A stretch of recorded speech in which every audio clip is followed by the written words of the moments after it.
चलिए जी प्रारंभ करते हैं। ओम सदाशिव समारंभां शंकराचार्य मध्यमां अस्मदाचार्य पर्यन्तां वंदे गुरु परंपरां। वाक्यकारं वररुचिं भाष्यकारं पतंजलिं पाणिनिं सूत्रकारं च प्रणतोऽस्मि मुनित्रयम्। सर्वेभ्यो नमो नमः। अद्य वयं विसर्गसन्धौ ओकारस्य प्रयोगः कुत्र कुत्र भवति इति विषये विस्तरेण पठिष्यामः। विसर्गस्य ओकारः कदा भवति तस्य नियमः कः इत्यत्र प्रथमं सूत्रं वर्तते अतोरोरप्लुतादप्लुते इति सूत्रं। द्वितीयं सूत्रं वर्तते हसि च इति सूत्रम्। उभाभ्यामेव सूत्राभ्याम् इदं निश्चीयते यत् कुत्र उकारस्य प्रयोगः भवति। तो उसमें सबसे पहला जो अतोरोरप्लुतादप्लुते सूत्र है उस सूत्र का हमें अर्थ समझना है ना। तो वह अर्थ क्या है, वह क्या कहता है वो सूत्र कि अपलुत अतः, है ना। क्या है यह? अपलुतादतः। अपलुतादतः मतलब अपलुत आकार से परे। अत जब मैं कह रहा हूं तो अत मतलब तपरकरण, त आप समझ चुके हो। तपरकरण मतलब ओनली ऑन ह्रस्व आकार, पर वो अपलुत होना चाहिए अर्थात प्लुत नहीं होना चाहिए। ठीक है जी। चलिए, और उससे परे यदि रू हो, ध्यान दीजिए क्या हो, उससे परे रू मतलब रू वाला रेप, मतलब जिसको शुरू से रू कर दिया जाता है, तो ऐसा रू हो तो उसको क्या हो जाता है, रो रू मतलब रू है उसको ऊ हो जाता है। अर्थात रू से जो रू आप करते हैं उसके स्थान पर आपको केवल क्या उसको हटा करके ऊ कर देना है। अच्छा। पर कब? पर में क्या होना चाहिए? अपलुते अति, अपलुत आकार ही पर में होना चाहिए। जी। ठीक है जी। यह कंडीशन है इसकी। तो आइए इसको देख लेते हैं। डायग्राम में आप देखिए, अपलुत अत ये तो पूर्व में होना चाहिए। ठीक है, अपलुत आकार से परे यदि रू का रेफ है, ये वाला रू देख रहे हो, रू का र है, ये किस कैसा रा है? रू का र। जी। सूत्र कैसी जगह लगता है? ये रू का र होना चाहिए। र दो तरीके का हो सकता है, एक तो स्वाभाविक रेफ हो सकता है जैसे पुनर, प्रातर, यहाँ पर इन शब्दों में अपना निजी रेफ है, अपना निजी उनके पास रा है, वो बना बनाया नहीं है, आर्टिफिशियल नहीं है। जी। और यह जो आप प्रक्रिया करते हो कि पहले स लाते हो, स को आप सतज शुरू से रू करते हो, ये जो प्रक्रिया कर रहे हो पूरी, मतलब स को आपने रू बनाया। यह सूत्र स को जो रू बनाया जाता है उसके विषय में प्रवृत्त होगा। तो यहाँ पर जो र है इसका मतलब आप क्या समझिएगा कि रू वाला र। ठीक है जी। अर्थात जो सा के स्थान पर रू हुआ होगा वो वाला आर्टिफिशियल है, बनाया बना तो सूत्रों द्वारा बनाया हुआ। तो ऐसे रू के र को ऊ कर देना है। पर में क्या क्या होना चाहिए? पर में अपलुत अ होना चाहिए। और हसीच सूत्र है, हसीच, इसको देख ध्यान में रखते हुए हमने ये भी लिख दिया, और हस भी परे होना चाहिए। जी। तो ये संधि प्रवृत्त होगी। हसीच सूत्र क्या कहता है? देखिए, हसीच सूत्र में एक ही बात लिखी है बस, तथा। तथा का मतलब क्या है? तथास्तु। तथा का मतलब यही है, वही कि जो ऊपर वाला सूत्र काम करता है नीचे वाला भी यही काम करेगा पंतोला जी, लेकिन जी अंतर ये है कि ऊपर वाले को तो अत परे चाहिए था, अपलुत अत। नीचे वाले सूत्र को, हसीचा सूत्र को, उसमें हसी शब्द है इसलिए वो हस परे चाहिए बस। जी। तो क्या हो जाता है, तो ये पूरा डायग्राम समझ लीजिएगा। अपलुत आकार पूर्व में हो, अपलुत आकार या फिर हस प्रत्याहार का कोई वर्ण पर में हो तो र के स्थान पर, अर्थात जो रू का र, ध्यान रखिएगा, ऐसा साधारण वाला नहीं, रू वाला र, तो उसके स्थान पर आपको क्या कर देना है, ऊ कर देना है। तो आप कहोगे कि आप तो ऊ बता रहे हो और ऊपर हेडिंग लिखे हुए हो कि विसर्ग संधि ओकार, विसर्ग संधि में ओकार की स्थिति और बता दिया ऊ आपने। तो जिन लोगों ने ऊ तक समझ लिया है वो ओ भी समझ लेंगे, क्योंकि ओ तो एक संधि के कारण हो जाता है जो आप पढ़ चुके हो। आइए वो ओ कैसे बनता है ऊ से, अब वो प्रक्रिया को जानते हैं। आइए सबसे पहले हम उदाहरण को देखेंगे जो इस सूत्र का उदाहरण है सिबोर्च्य का है, अतोरप्लुते का सिबोर्च्य, इस उदाहरण। इसका उदाहरण देखिए, यह है शिवस प्लस अर्च्या। ये स कौन सा है, ध्यान रखिएगा, वही विभक्ति वाला, सु और जस का विभक्ति वाला प्रत्यय वाला सा है जी। क्योंकि मैं इसको प्रक्रिया को शुरू से बताता हूं आपको, जिससे कि कभी भी आपको कंफ्यूजिंग नहीं हो जी। शिवस अर्च्या, अब आप सबसे पहले क्या सूत्र लगाइए, स सज सो रू लगा दीजिए, तो रू का क्या बचेगा, र, तो स्थिति हो गई शिव र अर्च्या जी। शिव र अर्च्या, ऐसी स्थिति होने पर आपका सूत्र प्रवृत्त होगा अतोरोरप्लुतादप्लुते। क्योंकि अब कोई पिछला सूत्र लग नहीं सकता, आप देखो मैं बता देता हूं क्यों नहीं लग सकता। रा को विसर्ग नहीं हो सकता क्योंकि खर परे नहीं है जी, और न ही स्थान है, बात बराबर है जी जी। तो मतलब विसर्ग की कंडीशन तो उसे बन ही नहीं सकती, वो तो खर परे रहते टोटल होता है, आगे तो अपरे है। तो क्या चीज है, अपलुत आकार से परे जो रू उसको ऊ हो जाता है। अब आप देख रहे होंगे शिव में व में अ है, व में अ है शिव में, उस व में अ से परे रेड अक्षर में लिखा हुआ है र, ये रू का ही रा है जी। इसको क्या हो जाएगा, ऊ, क्या पर में होना चाहिए, अपलुत अ पर में होना चाहिए जी। अपलुत अ यहाँ पर में है, ठीक है। अपलुत अ कौन सा पर में है, ये अर्च्या का अ, ठीक है जी। तो मतलब आपने क्या जाना कि अ पूर्व में और अ बाद में, मतलब ह्रस्व वाला अ, दीर्घ नहीं, केवल ह्रस्व वाला, ये भी समझिएगा। अत हम कह रहे हैं, अत तपरकरण करके बोल रहे हैं उसको, तो क्या हो जाएगा, र को क्या हो जाएगा, ऊ, तो आपने ऊ कर दिया, अतोरप्लुतादप्लुते लगा करके इस वाली कंडीशन पर है ना, र को ऊ कर दिया, स्थिति बनेगी सेव ऊ अर्च्या। इसके बाद यहाँ तक अतोरप्लुतादप्लुते का काम हो गया। इसके बाद क्या करिए, अ और ऊ, इस शिव में व में अ और ऊ, कौन सी संधि हो जाएगी इस संधि में से,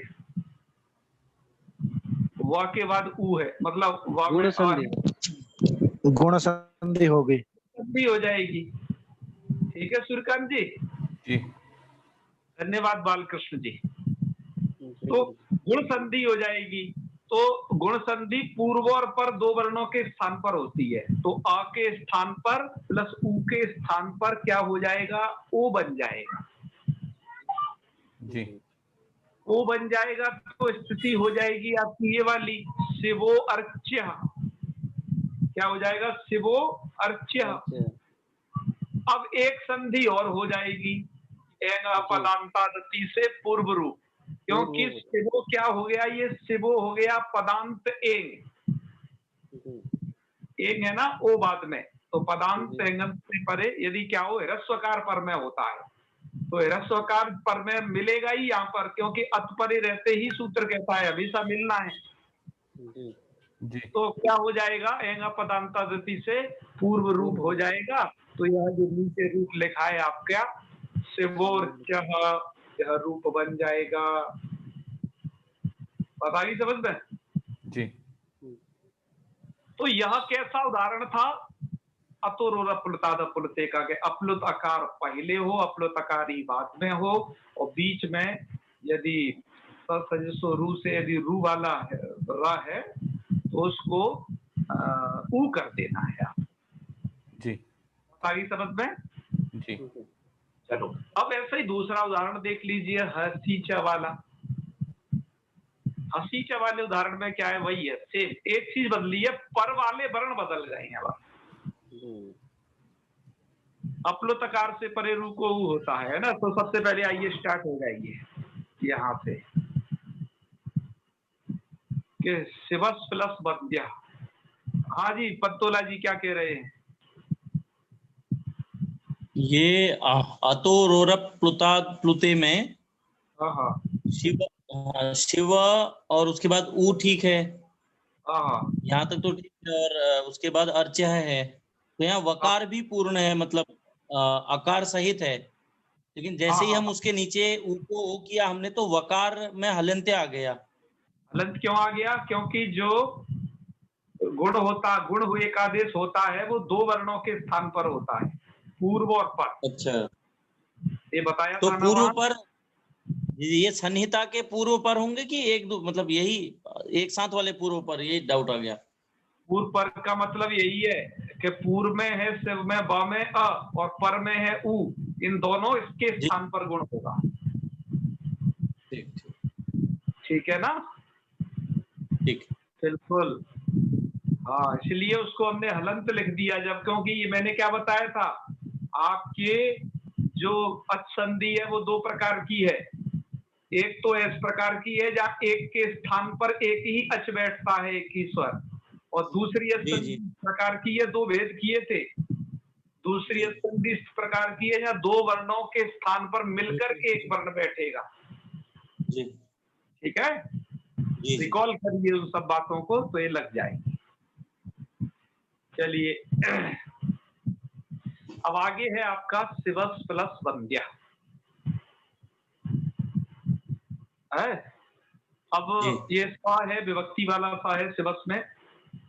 आप जो रूप चलाते हैं ना शिवह शिवऊ शिवाह वगैरह, वो विभक्ति का सकार है ही, मतलब यहाँ से आपको यात्रा शुरू करनी। तो शिवस प्लस वंद्या, सजिसो रू, सूत्र से रू कर दिया आपने, तो क्या बन जाएगा? शिव र वंद्या। अब आपको सूत्र लगाना है हसीचा। हसीचा क्या कहता है?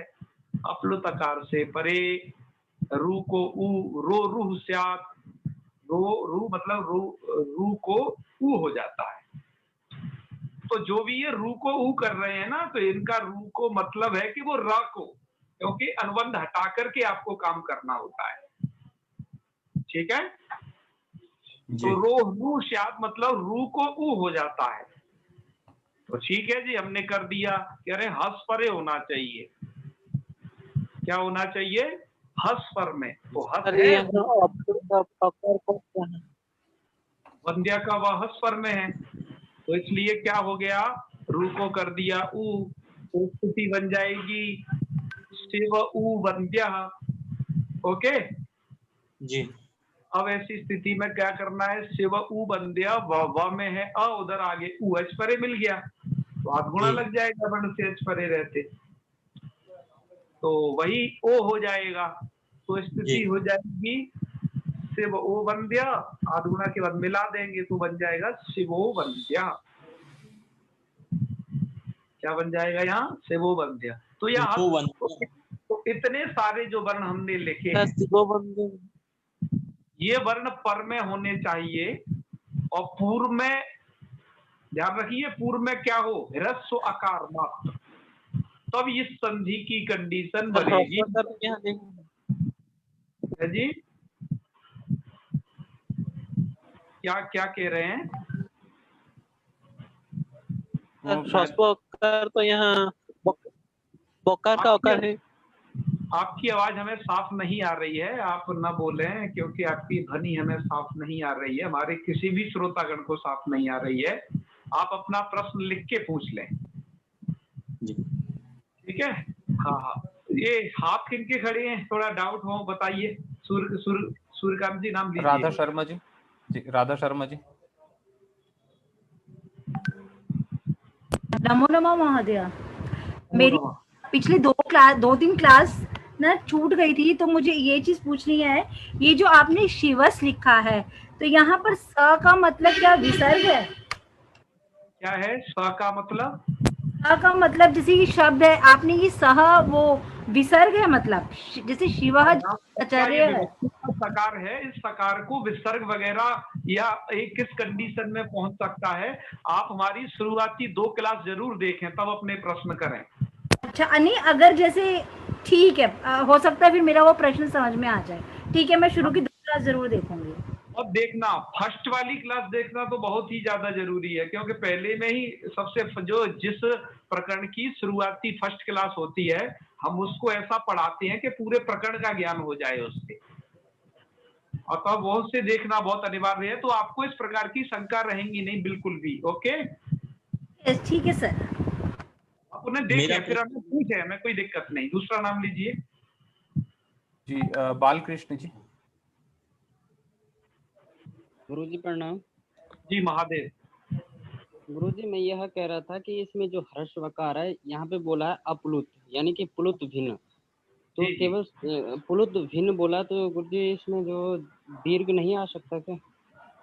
देखो, प्लुत भिन्न बोलने से दीर्घ का भी ग्रहण हो सकता था, जी है ना?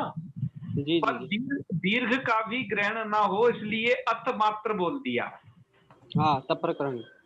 अपरकरण कर दिया। अब उससे क्या होगा, अगर जैसे गृहस्थ का ठीक है, भी बोध हो हो सकता जाएगा, है फिर मेरा वो प्रश्न समझ। जी जी जी जी जी है ना? जी अब जी उससे गुरुजी। गृहस्थ का भी बोध हो जाएगा। पर अब एक प्रश्न और करते हैं इसमें, वो भी सुन लीजिए, आपने बढ़िया प्रश्न किया है। अब एक और मैं बता रहा हूँ जो शायद आप लोगों के दिमाग में चल रहा होगा, कि या तो मात्र अत कह देते, अत से ही ह्रस्व भी व्यावृत्त हो जाता और प्लुत भी व्यावृत्त हो जाता।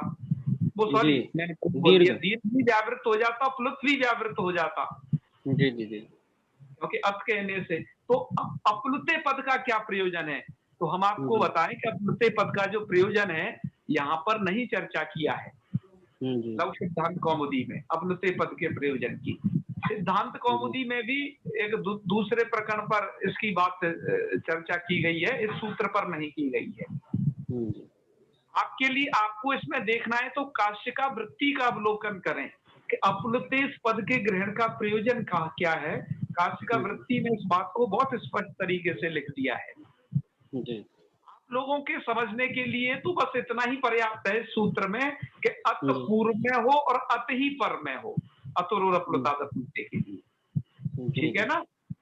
हाँ हाँ, तो इतना ही है, क्योंकि अपलुते को लेकर के यहाँ पर कोई उदाहरण वगैरह प्रत्युदाहरण दिए नहीं गए हैं। जी ठीक है, तो हम उसे बताना उचित नहीं समझते हैं। यदि जिन लोगों जी के बहुत अधिक इस विषय की जिज्ञासा होगी तो वो अलग से संपर्क करें, उन्हें हम बता देंगे। जी और हम उन्हें सबसे पहले कहेंगे कि वो काशिका वृत्ति के मूल का अवलोकन करें, उन्हें उत्तर मिल जाएगा। जी गुरु। बिल्कुल बिल्कुल, आ गई ना बात समझ में? हाँ जी गुरु। बिल्कुल, चलिए। तो आप लोग बस इतना ही ध्यान रखें, अत पूर्व में हो और अत बाद में हो। ठीक है? अपलुत ग्रहण का प्रयोजन अभी आपके लिए कठिन पड़ जाएगा, इसलिए हम उसे नहीं बता रहे हैं। अच्छा, तो अभी इससे क्या बात निकल के सामने आई, सभी नियम से बात यह निकल के सामने आई कि विसर्ग संधि में जो ओकार की स्थिति है वो तभी बन सकती है जब पूर्व में अत होना चाहिए, बाद में अत या हस। अत का मतलब केवल आकार, या हस मतलब इतने सारे कोई भी वर्ण पर में होंगे। ध्यान रखिए, ये सब कैसे वर्ण हैं? ये खर वर्णों से भिन्न वर्ण है। सूर्यकांत जी दिमाग लगाइए, पजल है, मैंने पहले ही कहा था। ये सभी वर्ण क्या है? ये खर वर्णों से भिन्न वर्ण है ना? जी। तो क्या हो जाएगा? पूर्व में बस ध्यान रखना, पूर्व में अ होगा तभी इसकी कंडीशन बनेगी। पूर्व में यदि ई है, ऊ है, तब नहीं बन पाएगी। ठीक है ना? जी। तो तभी क्या होता है, इस रू का ये जो है रू का र है, इस रू के र को क्या होता है? उकार हो जाता है। उकार को गुण वगैरह हो करके वो, क्योंकि रू को ऊ हो जाएगा तो पूर्व में अ है, पूर्व में अ है तो गुण हो जाएगा। ठीक है ना? जी। तो क्या बन जाएगा? सेवोर्च और एंगा पदांतर पूर्व करके, तो ओकार की स्थिति ऐसे ऐसे बनेगी। आपने 2 प्रयोग देखिए। अब आपको ढेर सारे अन्य उदाहरणों को भी आप लोगों के समक्ष प्रस्तुत करते हैं। आप उन्हें उनका भी अवलोकन करें, और इन उदाहरणों को देखने के बाद आपके दिमाग में से, ठीक है, यह मतलब कहाँ कहाँ क्या स्थिति बनती है ये आपको पता चल जाएगी, ये दिमाग में कोई आपके डाउट नहीं रहेगा। चल सबसे पहले तो देखिए आप जो है ये हमने उदाहरण प्रस्तुत किए हैं, ये अतोरोरप प्लुताद प्लुते वाली है, मतलब अप्लुत अपूर्व में है, अपूर्व में है, और अत बाद में, मतलब हिरस्व अपूर्व हिरस्व अ बाद में, उसके ये उदाहरण है सबके सब। जैसे देखिए होना तो चाहिए बालह अत्र, क्योंकि आप लोग विसर्ग समझते हो ना, आप लोग तो विसर्गों की कंडीशन को पहले समझते हैं, लेकिन हम आपको कहां से स्टार्ट कर रहे हैं प्रक्रिया में, स से स्टार्ट कर रहे हैं, मतलब बाल स अत्र, ऐसी शिवा स अर्च्य यहां से स्टार्ट किए थे ना। पर जो लोग उस प्रक्रिया को नहीं जानते हैं सूत्रात्मक तरीके से, वो लोग तो यही समझते हैं बालह है, और उनके लिए तो बस इतना ही बताना शॉर्टकट में पर्याप्त है, विसर्गों को ओ हो गया, विसर्गों को क्या हो गया, ओ का, बस इतना ही बताना है बस उनके लिए, तो ठीक है। जी जी। और कैसे होगा वो पूरी प्रक्रिया आप जान चुके हो, और अनाड़ियों को क्या बताना है, जो मतलब सूत्रात्मक पद्धति से नहीं जानते हैं वो तो यही समझते हैं कि विसर्गों को ये ओ हो गया है। अतः हमने इस प्रक्रिया को दोनों तरीके से कहा है, आधुनिक लोगों के हिसाब से भी और जो सूत्रात्मक पद्धति से पढ़ रहे हैं उनके लिए भी, ठीक है। तो देखिए बालो अत्र सह अपि सोपि पुरुषः अधुना पुरुषोधुना मानुषोद्य मानुषाद्य है शुद्धोहम छात्रोयम हस्तो अस्य रामोस्मि नूतनोभ्यागतः ग्रामोभ्यर्णः राज्योभिषेकः सोपवादः ततोन्यथा, ठीक है। समाचारोन्तिमः मोनुस्वारः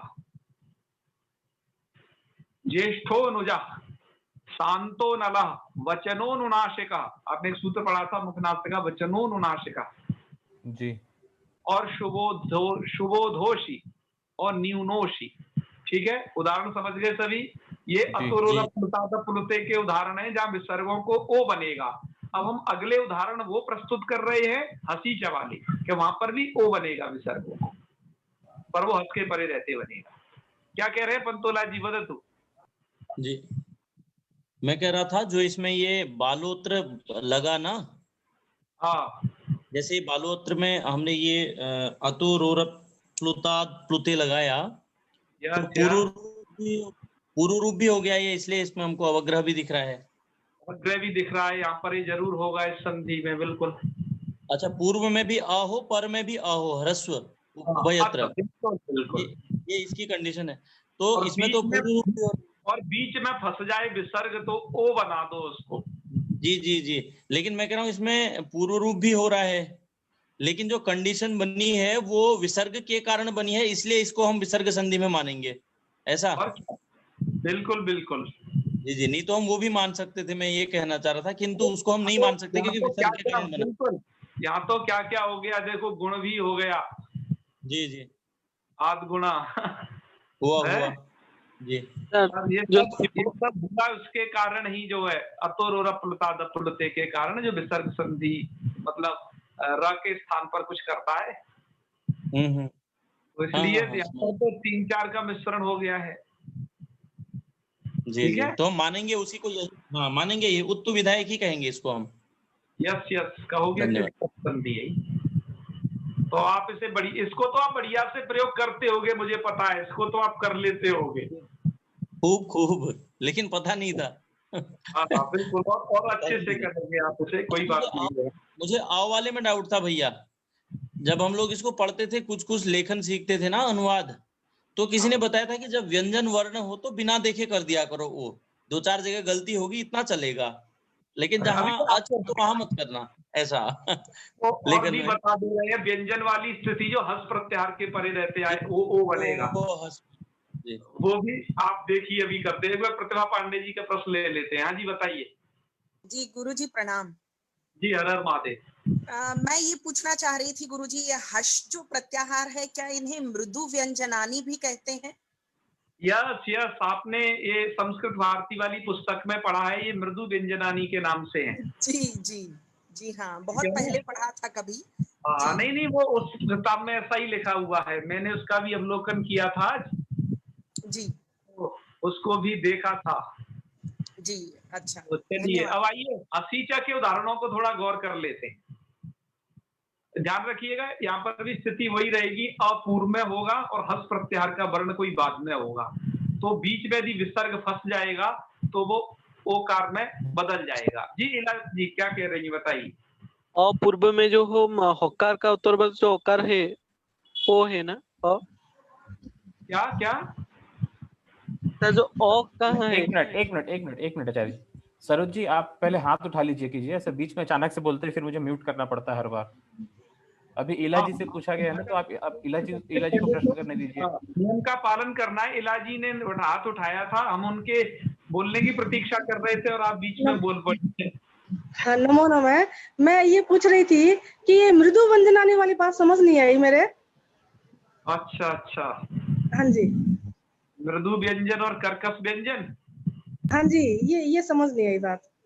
अच्छा अच्छा, इसमें और कोई भेद नहीं है, वो संवारनाद घोष है उनका प्रयत्न, उनका विवार श्वास अघोष प्रयत्न है, तो घोष होने के कारण है ना, और अघोष होने के कारण यह दोनों में भेद है। और ये मृदु व्यंजन और ये वाले जो भेद हैं ये भाषा विज्ञान के अनुसार भेद है, व्याकरण शास्त्रीय भेद नहीं है ये, ठीक है। तो आप उसे हस और हर प्रत्याहार में बांट करके इसको देख लीजिए, तो एक है हस वाले मृदु व्यंजन और तब तो अन्यत्र जो बचे वो दूसरे प्रकार के व्यंजन है, ठीक है।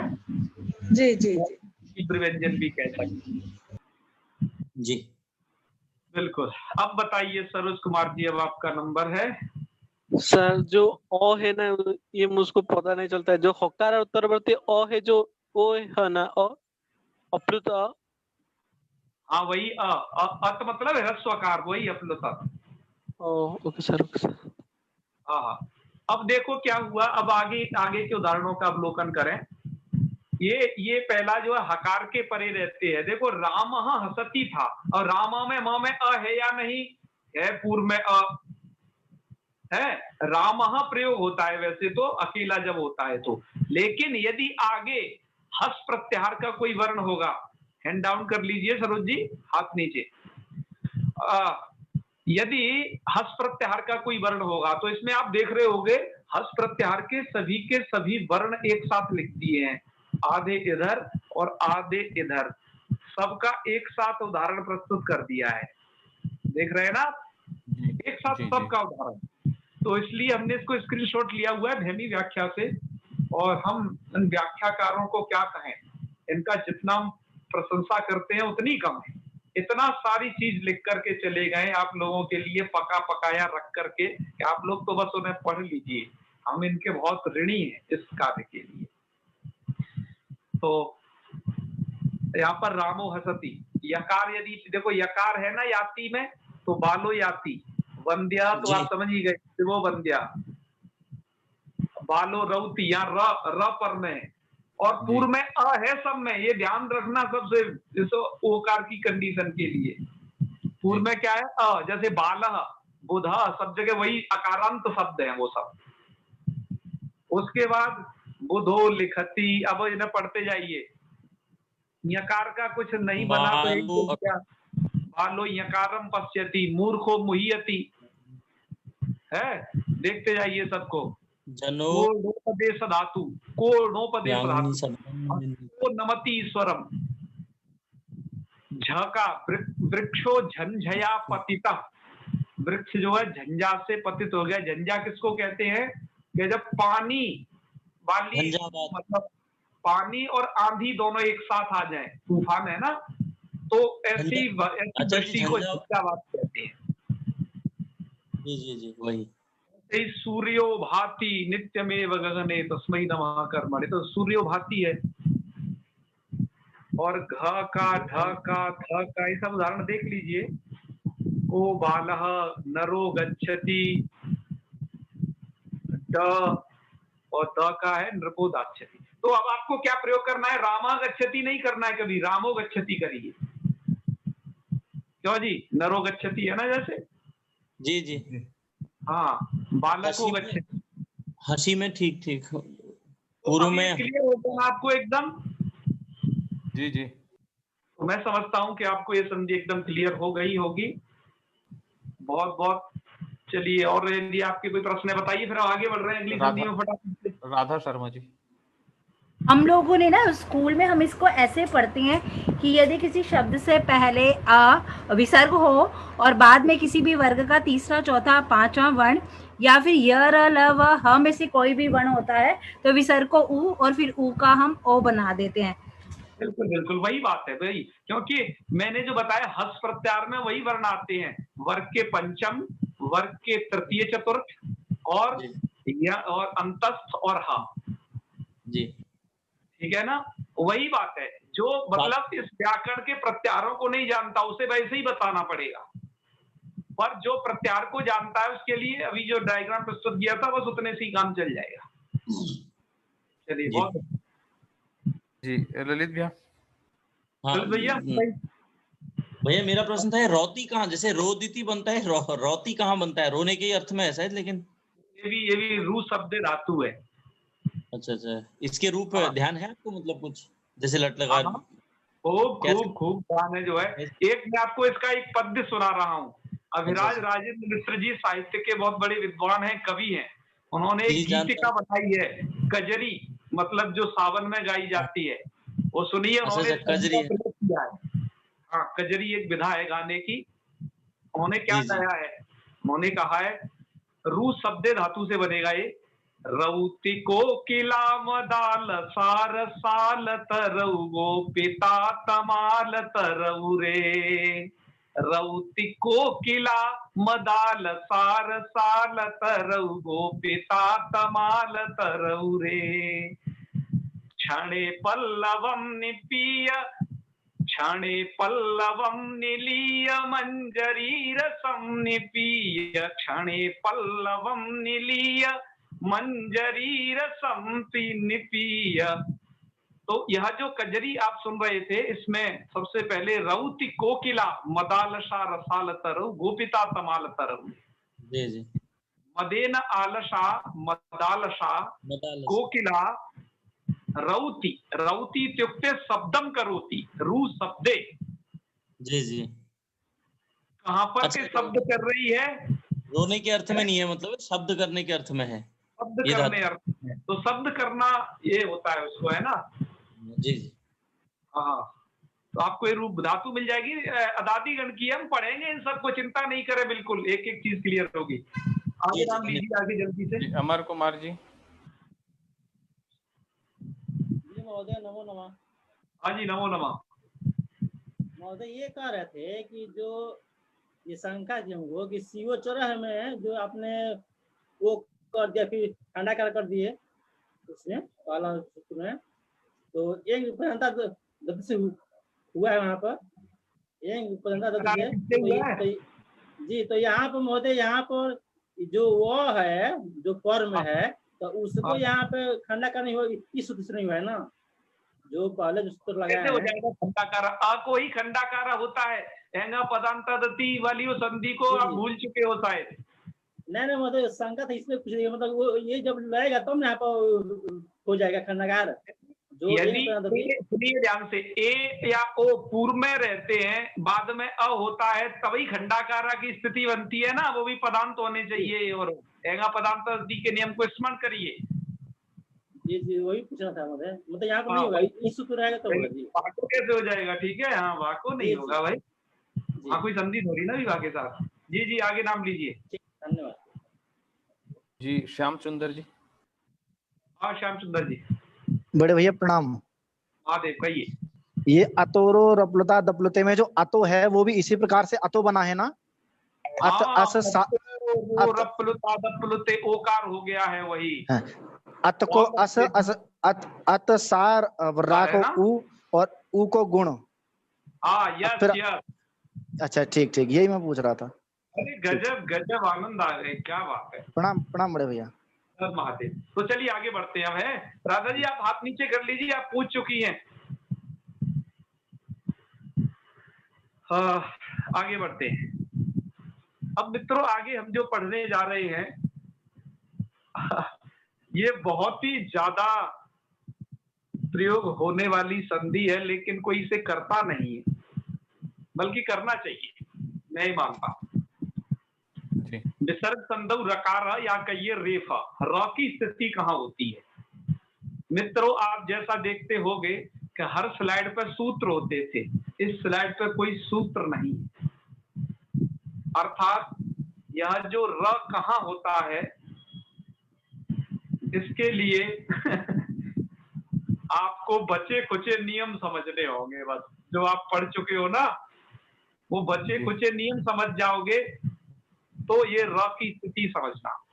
और मैं आपको पहले ही बता दूं, चलो पहले इनको पढ़ लेते हैं ना, बाद में बताएंगे आपको वो चीज क्या है। नियम क्या है? र कहां रहता है कि यत्र इच प्रत्याहारात परे विसर्ग ततः परे अस प्रत्याहारश्चेत तदा विसर्गस्य स्थाने रेफादेशा।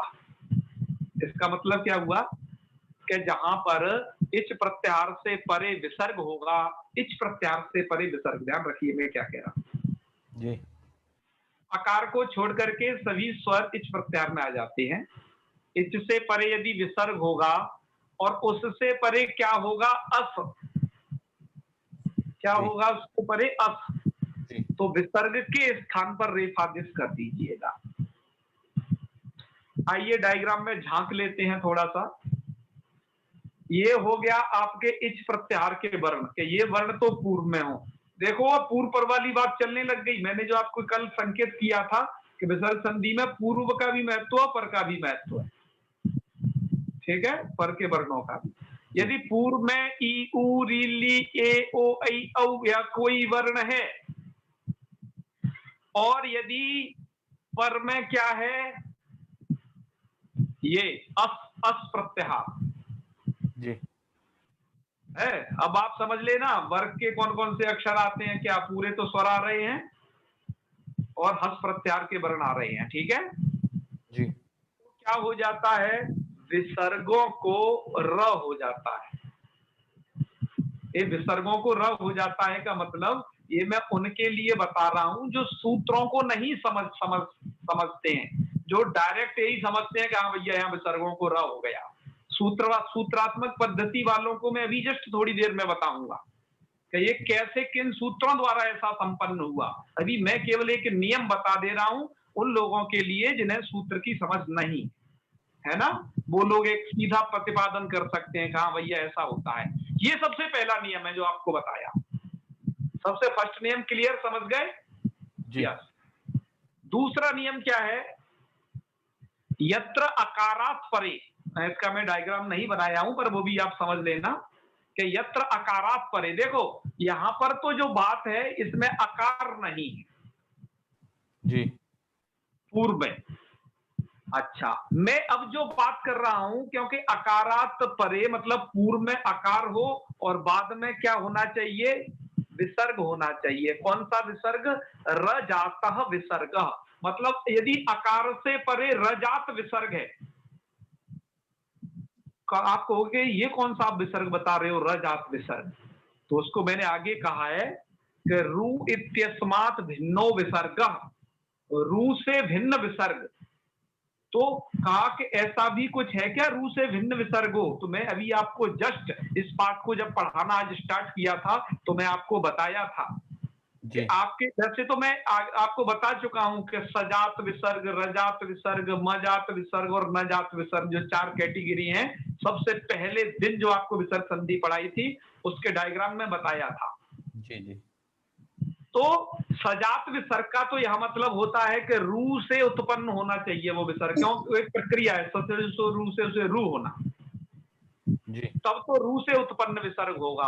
और जब मैं ये कह रहा हूं केवल रजात विसर्ग, रजात विसर्ग का मतलब होता है स्वाभाविक र हो जिन शब्दों में, जैसे मैंने बताया कि पुनर् शब्द है, प्रातर शब्द है, आप जिसको प्रातः बोलते हो प्रातः काल, तो वहां प्रातर र है, वहां पर सु वाले सा को मतलब रू से रू नहीं हुआ है, रू का र नहीं है, वो उसका अपना स्वाभाविक र है।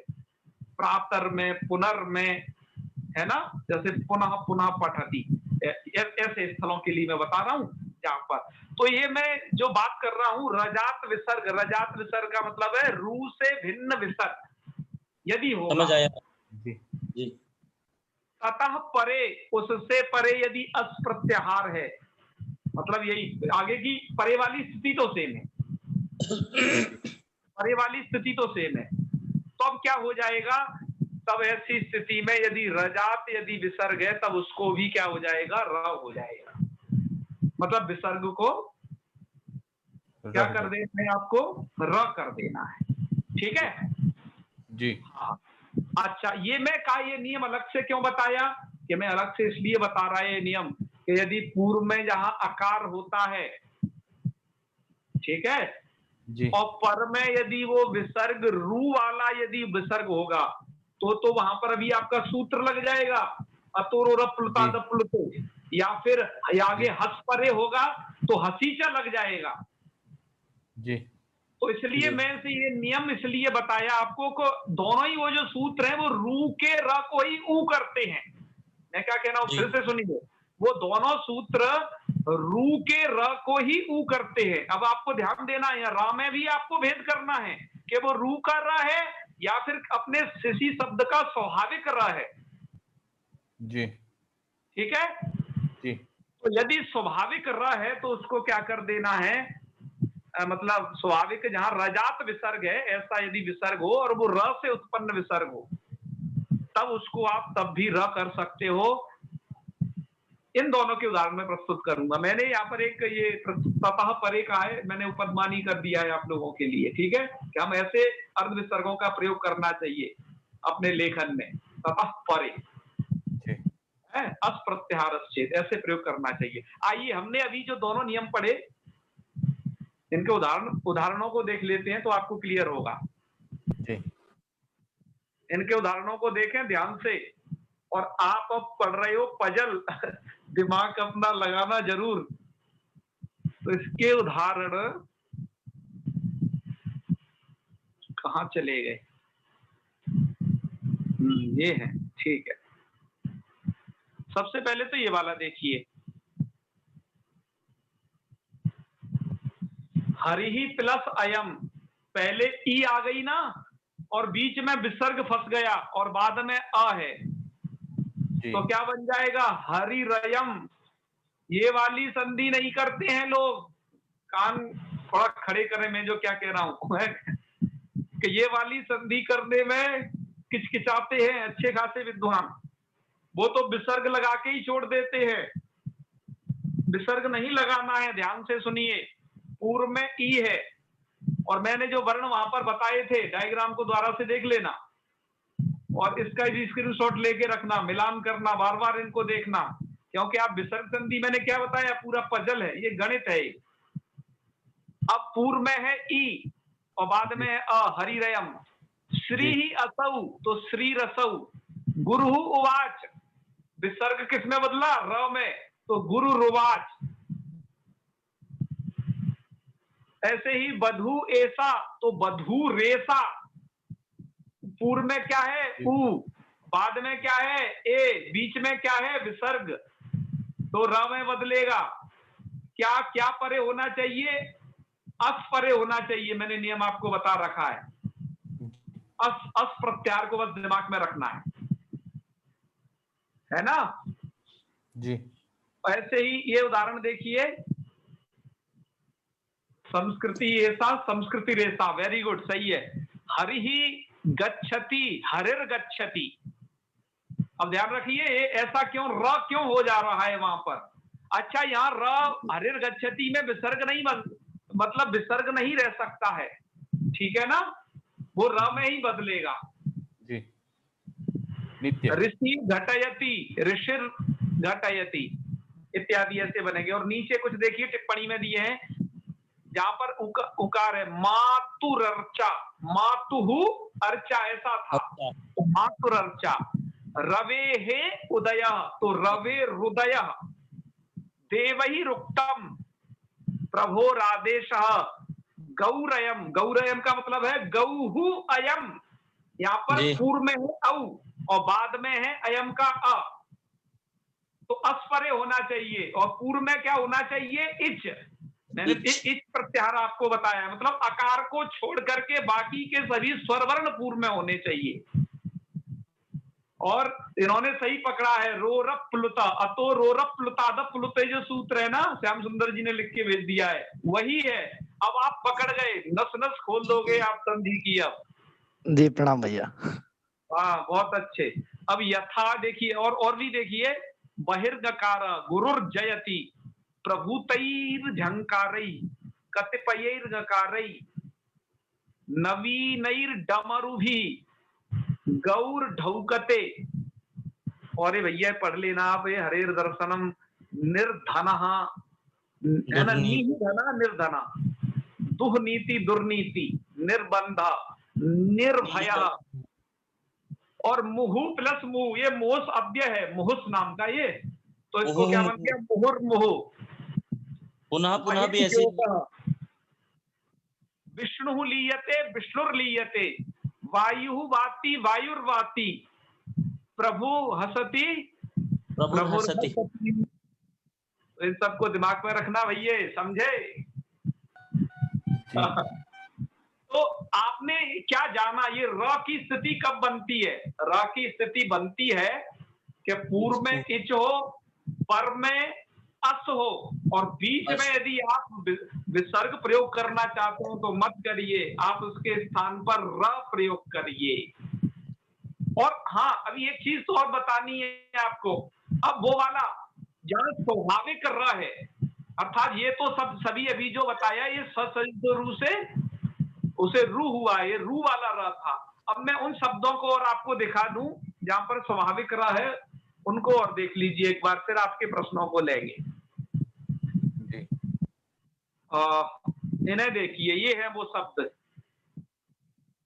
देखिए पुनः अपि, यहां पर जो र है स्वाभाविक है, तो आपको क्या करना है? पुनरपि है।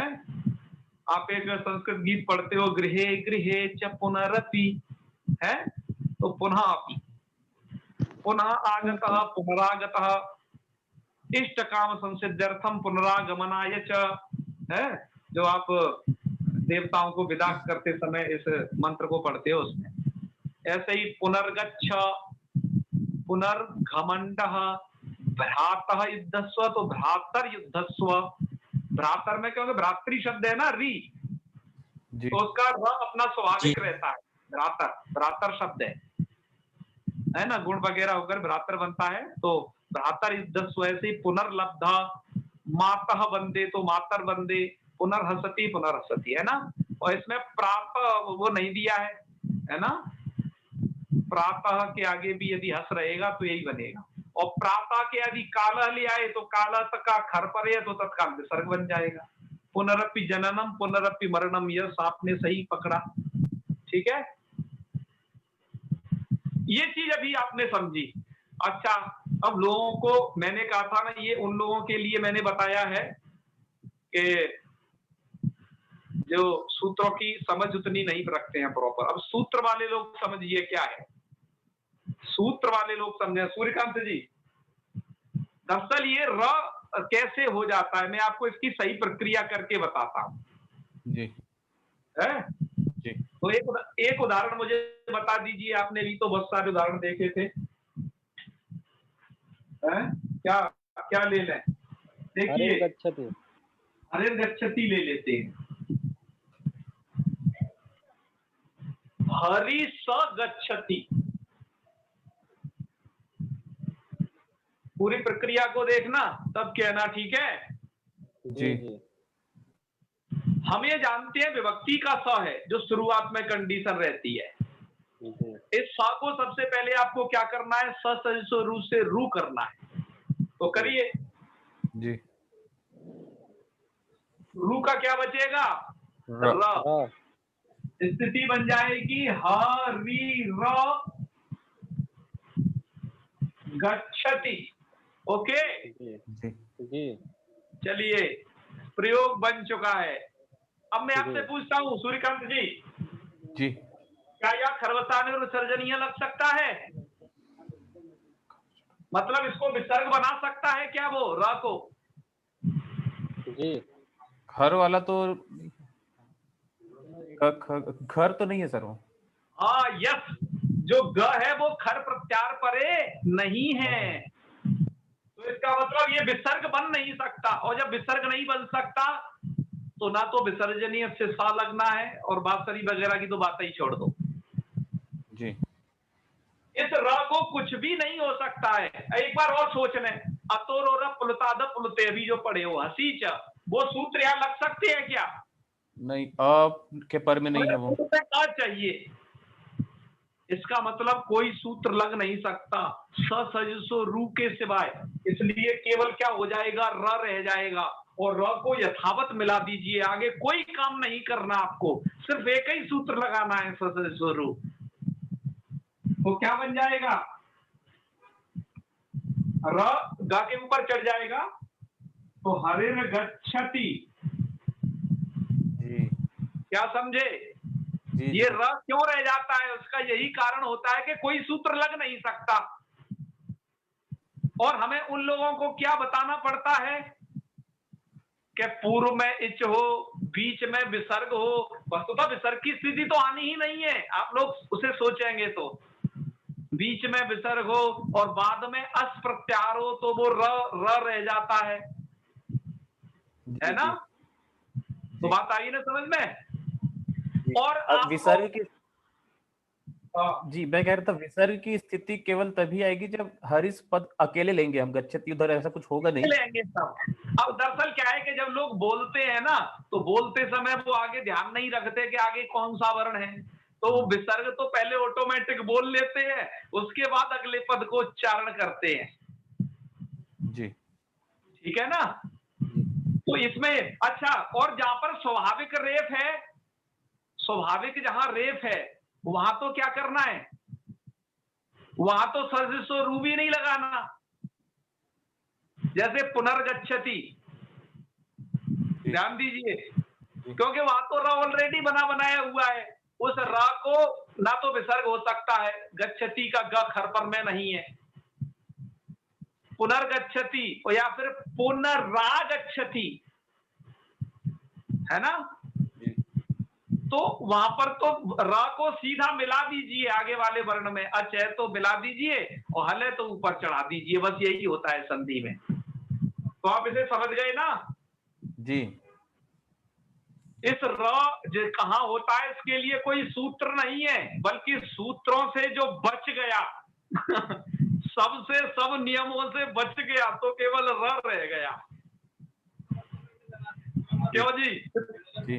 तो मैंने इसको इसलिए अलग से इसको रखा क्योंकि ये आपके विसर्ग संधि में है नहीं, और है उसी में इंक्लूड, इसे लोग नहीं पढ़ाते हैं, है उसी में इंक्लूड। ठीक है जी। तो आज हमने ये दो बहुत महत्वपूर्ण नियम पढ़े हैं मित्रों, जिसमें एक ओकार कहाँ होता है, ओकार की स्थिति, और एक ये र कहाँ होता है उसकी स्थिति। मैं पूर्ण विश्वास के साथ कह सकता हूं कि आप इन नियम को समझ गए होंगे और अपने अपने शास्त्रों में अब इसको ढूंढेंगे तो आपको अब ये मिलेगा खूब धुआंधार। अब आपके वो दिव्य दृष्टि प्रदान हो चुकी है जो भगवान कृष्ण ने अर्जुन को दे दी थी, उसे सब कुछ दिखाई देने लग गया था। ऐसे ही अपने शास्त्रों में अब आप खोजेंगे तो संधियां आपके सामने हाथ जोड़ के खड़ी होंगी, आप तुरंत पहचान लोगे कि हाँ यह है।